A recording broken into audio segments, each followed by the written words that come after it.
இன்று மாற்றத்தின் நாள். மாற்றம் உண்டு. ஆண்டவராகிய இயேசுவின் நாமத்தினாலே மாற்றம் உண்டு என்கிற இந்த அனுதின தியானத்தின் மூலமாக உங்களை சந்திக்கிறதுல எனக்கு மிகுந்த சந்தோஷம். ஆண்டவரும் இரட்சகருமாக இயேசுவின் நாமத்தில் உங்களை வாழ்த்துகிறேன். சுகமாக இருப்பேன் என்று விசுவாசிக்கிறேன். கர்த்தர் உங்களோடு கூட இருந்து நடத்தி வருகிற எல்லா பாதைகளுக்காக ஆண்டவருக்கு ஸ்தோத்திரம் உண்டாவதாக. தொடர்ந்து கர்த்தர் உங்கள் ஒவ்வொருவரையும் நடத்துவாராக. இந்த மாதத்தின் ஒவ்வொரு நாட்களும் கர்த்தர் தாம் செய்ய விரும்புகிற காரியங்களை உங்களோடு கூட இருந்து தேவன் செய்வது மாத்திரமல்ல, ஆண்டவர் உங்கள் கூட இருந்து என்ன செய்கிறார் என்பதை மற்றவர்கள் மூலமாக நீங்கள் கேள்விப்படுவதற்கும் சொல்லுவதற்கும் ஆண்டவர்களுக்கு உதவி செய்வார்.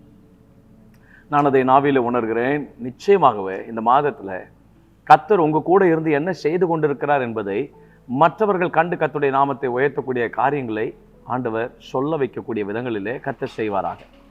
1 Chronicles 12:18 அப்பொழுது அதிபதிகளுக்கு தலைவனான அமாசாயின் மேல் ஆவி இறங்கினபடியினாலே அவன், தாவீதே, நாங்கள் உம்முடையவர்கள், ஈசாயின் குமாரனே, உமது பட்சமாக இருப்போம், உமக்கு சமாதானம் சமாதானம், உமக்கு உதவி செய்கிறவர்களுக்கும் சமாதானம், உம்முடைய தேவன் உமக்கு துணை நிற்கிறான் என்றார். உம்முடைய தேவன் உமக்கு துணை நிற்கிறார். ஆண்டவர் உங்க கூட துணையாக இருக்கிறார். ஏன்? உங்களுடைய யுத்தங்களை நடத்துவதற்கும் உங்கள் வாழ்க்கையின் வனாந்திரமான பாதைகளை வெற்றியாய் நீங்கள் கடப்பதற்கும் தேவன் உங்களுக்கு துணை நிற்பது மாத்திரம் அல்ல. அதுக்கு முந்தின வசனத்தில் ஒரு காரியத்தை பரிசுத்த ஆவியானவர் மிக அழகாய் காண்பித்து கொடுக்கிறார். ஆமென், ஸ்தோத்திரம். நம்முடைய பிதாக்களின் தேவன் அதை பார்த்து கொள்வார். அன்றைக்கு அவர்களுக்கு என்ன செய்தாரோ, அன்றைக்கு நம்முடைய முற்பிதாக்களுக்கு என்ன செய்தாரோ, அன்றைக்கு தேவனுடைய பிள்ளைகள் ஆண்டவரை நோக்கி கூப்பிட்ட போது, தங்களுடைய அடிமைத்தனத்தில் இருந்து பாதைகள் இல்லாத போது, எங்கே போவதென்று வழி தெரியாத போது, என்ன செய்ய வேண்டும் என்பது அவர்கள் அறியாமல் இருந்த சூழ்நிலைகளிலே, எல்லா சூழ்நிலைகளிலேயும் நம்முடைய முற்பிதாக்களை எப்படி கர்த்தர் அற்புதமாக ஆச்சரியமாக நாம் யாரும் யோசிக்க கூட முடியாத விதங்களில் கர்த்தர் நடத்தினாரோ, அதே போல உங்களை நடத்துவதற்கு கர்த்தர் உங்க கூட இருக்கிறார். பயப்படாதீங்க, தேவன் உங்க கூட இருக்கிறார். திடன்கொள்னு சொல்றாரு. திடன்கொள். எல்லா இடத்துலையும் தேவன் தம்முடைய பிள்ளைகளை தைரியப்படுத்தும் போது நீ திடன்கொள். பவுலே, நீ நடந்துகிட்டு இருக்கிறத பார்க்குற, ஆனால் நான் நடக்க போகிறத பார்க்குறேன்ற. அதனால தான் சொல்கிறாரு, இல்லை நீ திடன்கொள், நீ தைரியமாக பேசு, நீ தைரியமாக பேசுன்ற. அப்போ பவுலை கர்த்தர் தைரியப்படுத்தும் போது பியூட்டிஃபுல்லாக கர்த்தர் தைரியப்படுத்துகிறார். நீ நடக்கிறத பார்க்குற, ஆனால் நான் நடக்க போகிறத பார்க்குறேன். நான் உன் கூட தான் இருக்கிறேன். திடன்கொள், கிவ் அப் பண்ணிடாத, நான் உன் கூட இருக்கிறேன். நான் உன் கூட இருக்கிறேன் கர்த்தர் சொல்றது மாத்திரம் அல்ல, மற்றவர்களையும் சொல்ல வைப்பார். கர்த்தர் உங்க கூட இருக்கிறார் என்று சொல்ல வைப்பார். ஆண்டவர் உங்க கூட இருப்பதை கர்த்தர் காண்பித்து கொடுப்பார். தானியேலை குறித்து எப்படி சொன்னார்கள்? உன்னுடைய தேவன் தப்புவிக்க வல்லவராக இருந்தாரா? கர்த்தர் காண்பித்து கொடுத்தார்.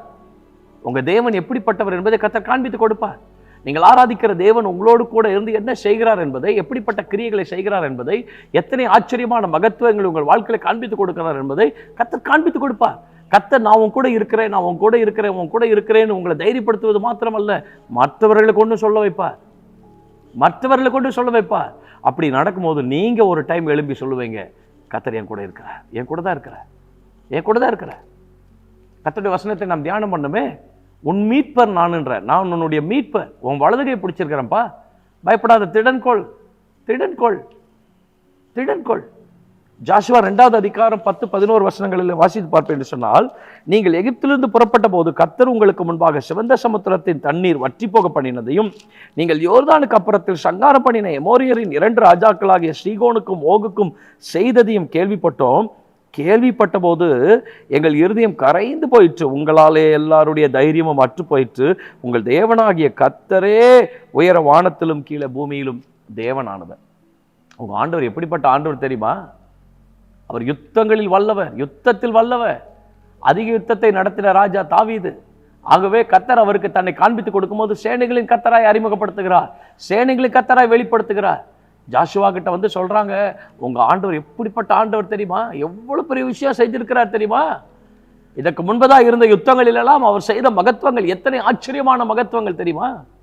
கர்த்தர் உங்க கூட இருப்பதை நீங்கள் பார்ப்பது, அனுபவிப்பது மாத்திரம் அல்ல, உங்கள் வாழ்க்கையில கர்த்தர் நடப்பிப்பதை இன்றைக்கு மற்றவர்கள் பார்ப்பதற்கு ஆண்டவர் உதவி செய்வார்.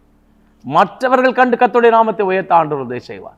மற்றவருடைய கண்களுக்கு முன்பதாக தேவன் யார் என்பதை உங்களுக்கு முன்பதாக காண்பித்து கொடுப்பார். அவருடைய சித்தம் நிறைவேறும், அவருடைய திட்டம் நிறைவேறும். அவர் தாம் செய்ய விரும்புகிற காரியங்களை உங்களில் உங்கள் மூலமாய் நிச்சயமாய் செய்து முடிப்பார். தேவனே, இயேசுவின் நாமத்தில் உடைய பிள்ளைகளுக்காக நாங்கள் ஜெபிக்கிறோம். கர்த்தாவே, நீர் எங்க கூட இருக்கிறதை நீர் எங்களுக்கு அநேக முறை உறுதிப்படுத்தி இருக்கிறீர். நாங்கள் அதை அனுபவிக்கிறோம், அதற்காக ஸ்தோத்திரம். ஆனால் இன்றைக்கு மற்றவர்கள் அதை சொல்லக்கூடிய விதத்தில் கர்த்தர் எங்களை நிறுத்தும், உம்முடைய மகத்துவங்களை காண்பித்தருளும், உம்முடைய கிரியைகளின் புகழ்ச்சியை நாங்கள் கண்டுபடி நாமத்தை உயர்த்த மகிமைப்படுத்த தேவனீர் அனுக்கிரகம் செய்யும்படியா நாங்கள் ஜெபிக்கிறோம்.